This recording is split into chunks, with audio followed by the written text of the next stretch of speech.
जय हिंद दोस्तों। आज हम लोग इस वीडियो के माध्यम से रासायनिक बल गतिकी के महत्वपूर्ण क्वेश्चनों को कंप्लीट करेंगे।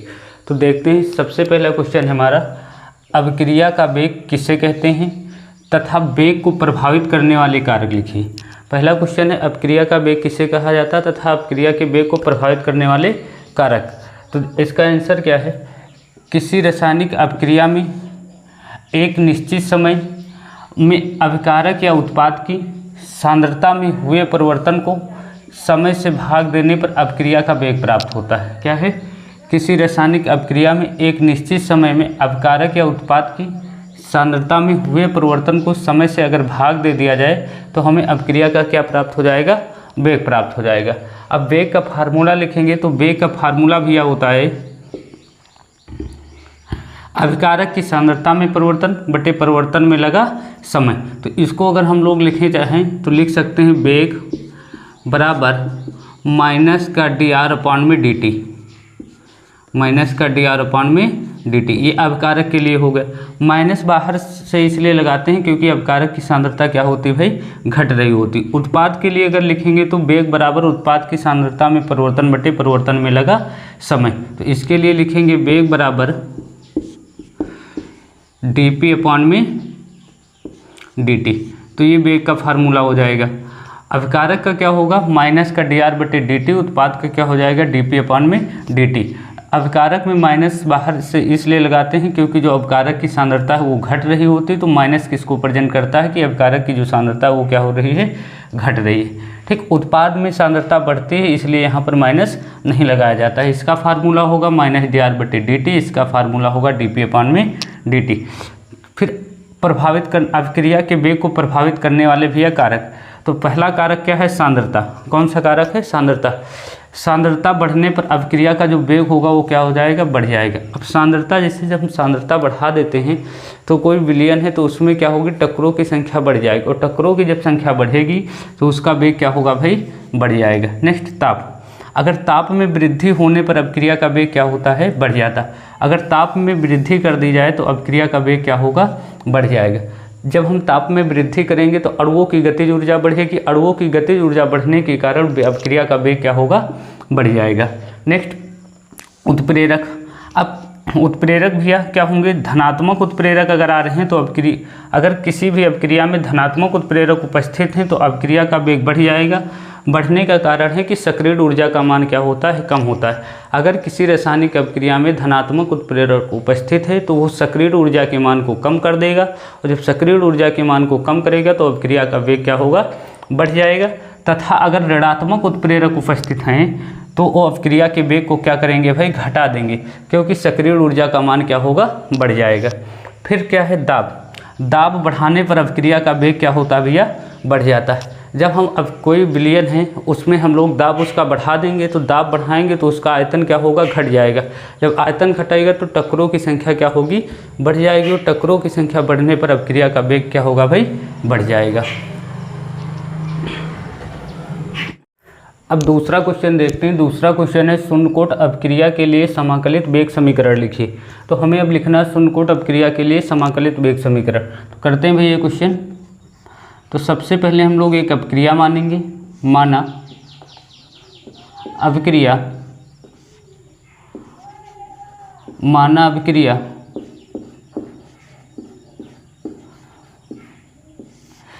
एक हमारे पास अभिक्रिया है R से रिएक्टेंट से प्रोडक्ट P बनना है। ठीक, इस अभिक्रिया के लिए अगर हम वेग लिखें अभिकारक के पद में तो वेग आ जाएगा वेग बराबर K R⁴n। इस पद में लिखेंगे वेग होगा K वेग स्थिरांक है, R अभिकारक की सांद्रता, N अभिक्रिया की कोट है, जहाँ N क्या होगा भाई, जहाँ N बराबर अभिक्रिया की कोट, N बराबर अभिक्रिया की कोटि।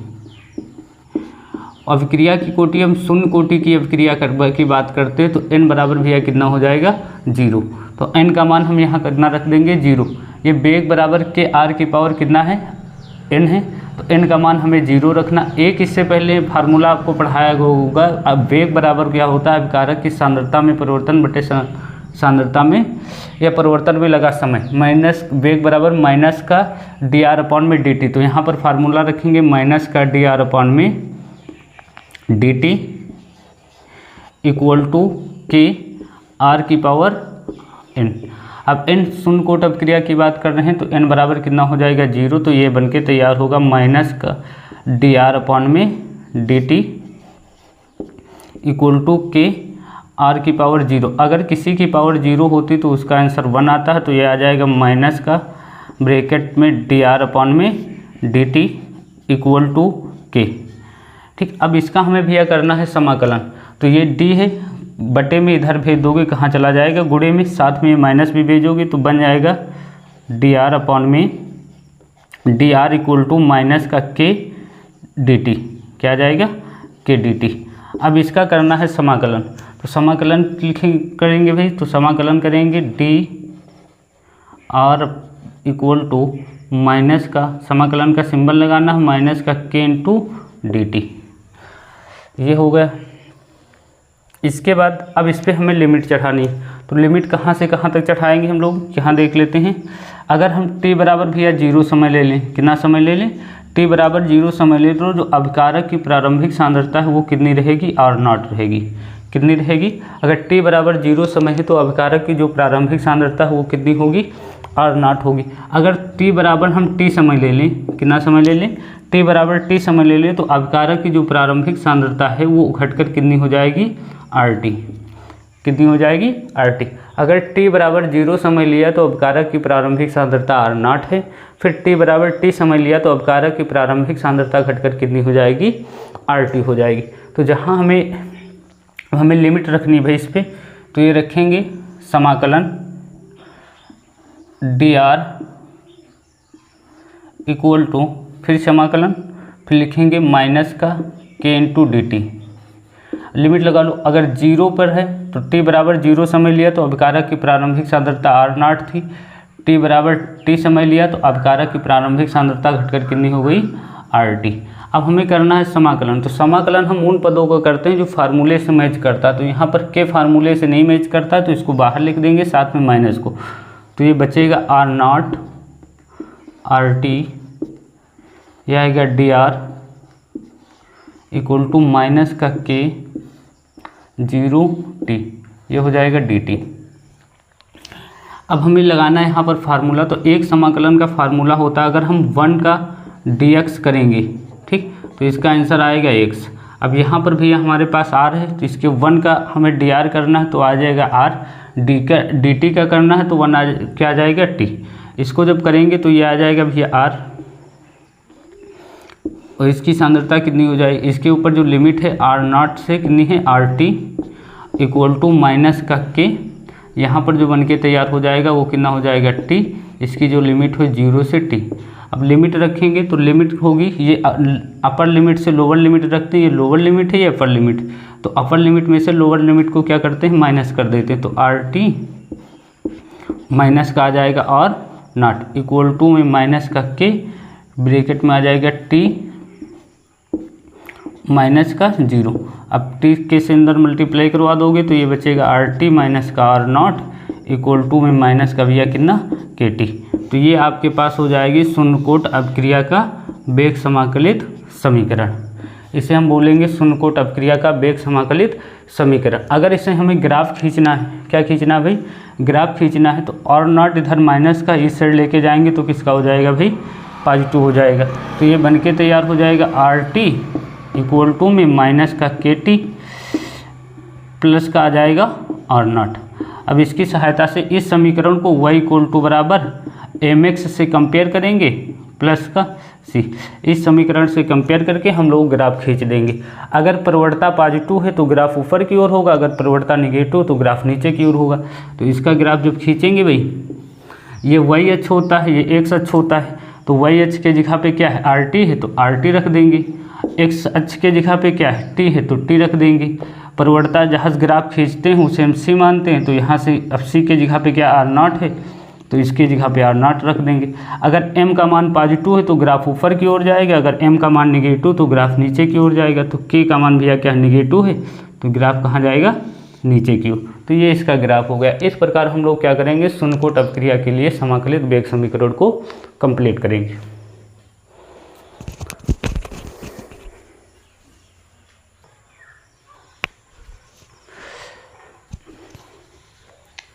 अब नेक्स्ट क्वेश्चन देखते हैं। क्वेश्चन नंबर 3 होगा प्रथम कोट अपक्रिया के लिए समाकलित वेग समीकरण। अब हमें प्रथम कोट अपक्रिया का लिए समाकलित वेग समीकरण प्राप्त करना है। तो सबसे पहले आप अपक्रिया मानोगे, तो माना अभिक्रिया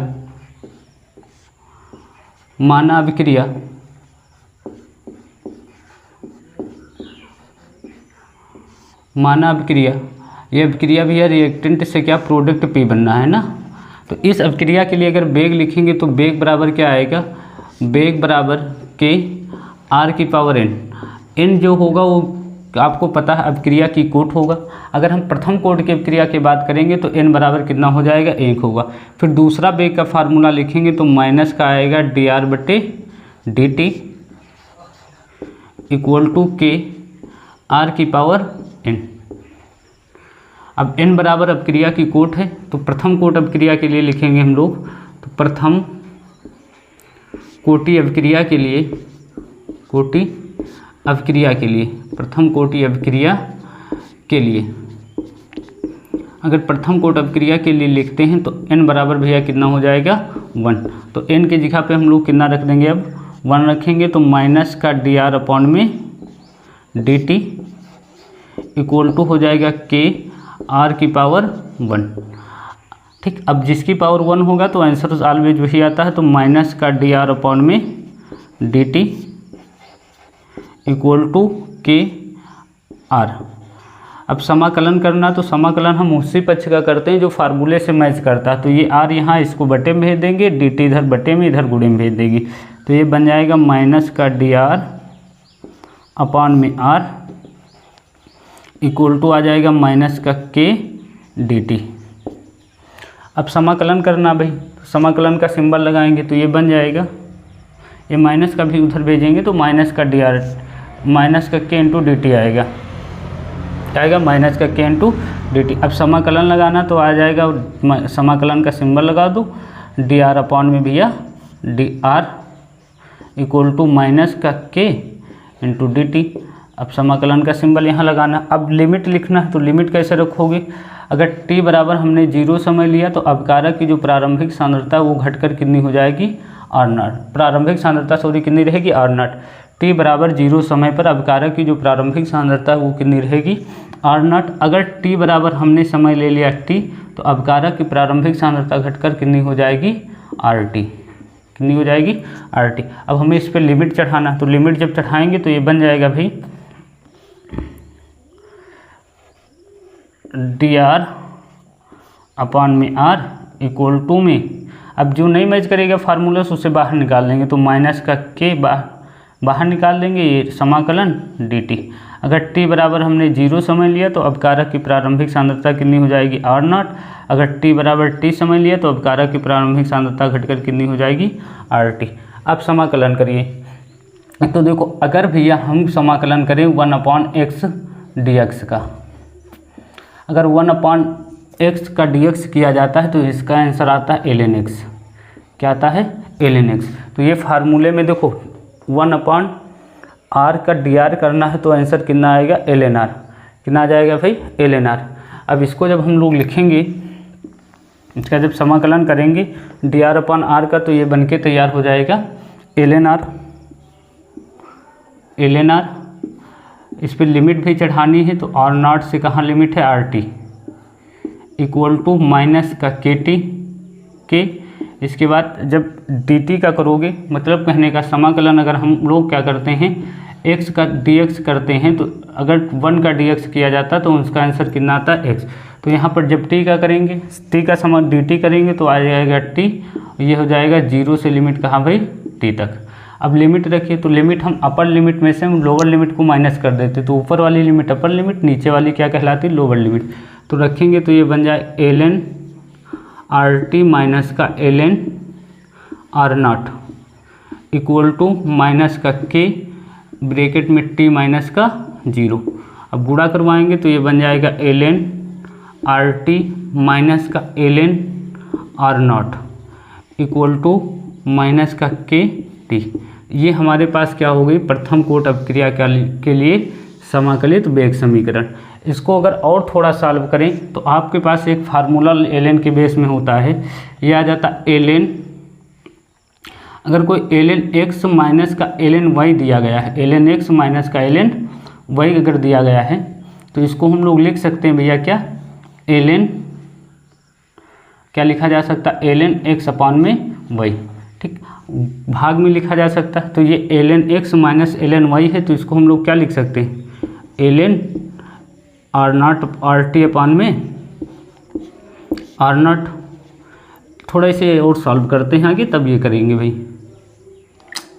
ये इसको बना लेते समीकरण, ये माइनस का इधर भेजोगे प्लस का आ जाएगा, या फिर कहा जाए माइनस से गुणा करा दो तो क्या बन जाएगा, KT इक्वल टू में K2 इक्वल टू आ जाएगा R0 ln R0 माइनस का ln RT, ये बन जाएगा। अब इसके लिए हम लोग फार्मूला लगा देंगे, तो KT इक्वल टू में आ जाएगा ln R0 अपान में कितना आ जाएगा भैया, RT, ठीक।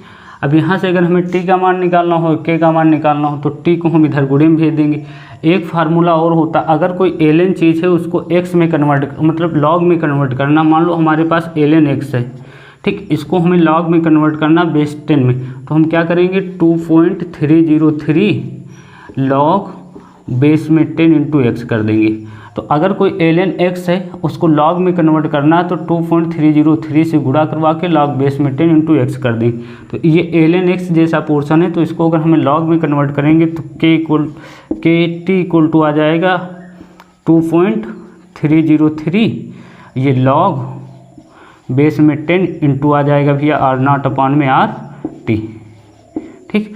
अगर यहाँ हमें वेग स्थिरांक k का मान निकालना है तो k बराबर हम लोग लिख लेंगे 2.303 अपान में t लॉग बेस में 10 R0 अपान में RT। ये हमारे पास एक फार्मूला बन के तैयार हो जाएगा। अब देखो, अगर हमें इसका ग्राफ खींचना है, क्या खींचना भाई, ग्राफ खींचना, तो इस इक्वेशन की सहायता से हम इस प्रथम कोट अपक्रिया का ग्राफ भी खींच सकते हैं। इक्वेशन ये दी गई है, अब इस इक्वेशन को हम कंपेयर करेंगे थोड़ा। इस इक्वेशन को अगर हम बनाएं तो ये बन जाएगा ln RT equal to minus का KT, ये माइनस इस साइड में भेजेंगे प्लस का आएगा, प्लस का ln R0। अगर इस इक्वेशन को y इक्वल टू बराबर mx प्लस c से कंपेयर कर दिया जाए, सरल रेखा के समीकरण से क्या करें हम लोग, कंपेयर कर दें, तो ग्राफ खींचेंगे भी जो पॉजिटिव होगा। अब y के जगह पे ln RT है तो यहाँ पे ln RT रखेंगे, ठीक, और x के जगह पे t है तो x के जगह पे t रख देंगे। c की जगह पे ln R0 है तो c के जगह पे क्या रख देंगे, ln R0। परवर्ता m के जगह पे माइनस k है तो परवर्ता माइनस k रख देंगे। माइनस का मान आ रहा तो ग्राफ नीचे की ओर होगा, तो ये माइनस का आ जाएगा, माइनस का k। तो प्रथम कोट अपक्रिया के लिए जो समाकलित वेग समीकरण का ग्राफ ये प्राप्त होगा। तो आपको ये क्वेश्चन कंप्लीट करना भाई।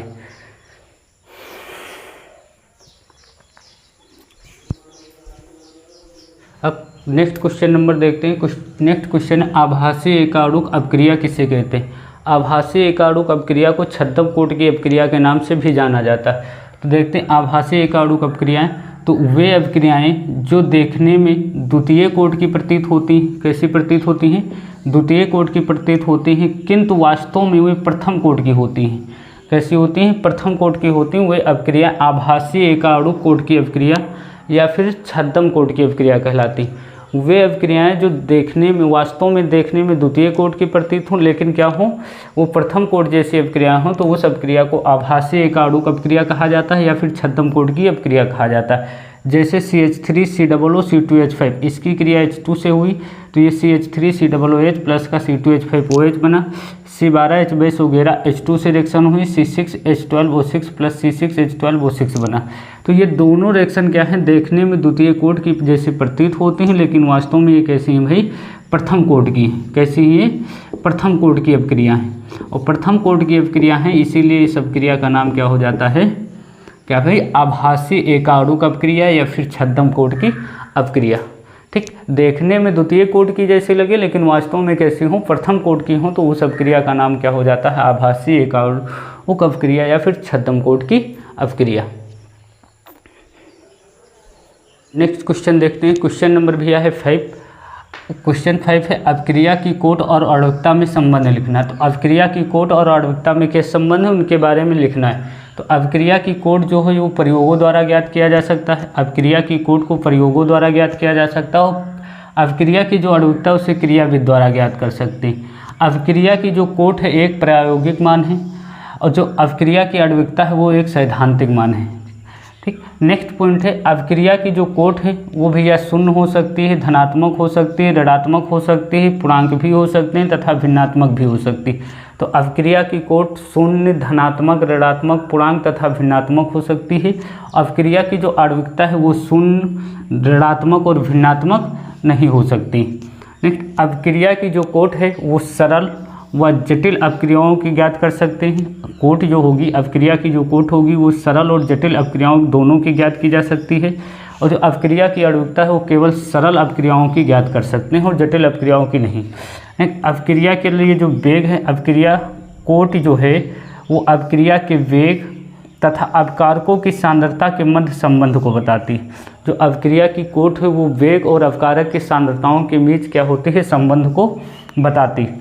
जो आणविकता है भैया वो अभिक्रिया के विशिष्ट पद में भाग लेने वाले अणुओं की संख्या को बताती है। क्या है जो आणविकता है, अभिक्रिया के विशिष्ट पदों में भाग लेने वाले अणुओं की संख्या को बताती है। तो आप